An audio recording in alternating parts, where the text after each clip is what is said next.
Bartzusako jaietan gaude, eta esan behar da, handeratze saldu ondoren, herritar askok kezka dakaula. Kezka hori adierazi nahi izan deula pankarta baten atzean, herritarrok, eta ikusarazteko ez dugula nahi muturreko ideologia dakan jendeik,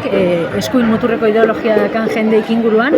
beldurra eragite digula, eta uste deula historiak nahiko astindu dula zonalde hau alde hortatik, eta ez deula nahi berriro olako sentipenik euki. Eta esan behar da, txupinazoaren momentua aukeratu deula horiteko, ikuste deulako aldarriaz gain, festa aldarriaz gain, oain badaukaula beste oihu bat zabaldu behar deuna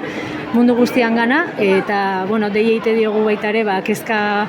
hau du nahi adieraztea, eta isiltasunak eta beldurrak ez dula nagusitu behar pentsatze dugu.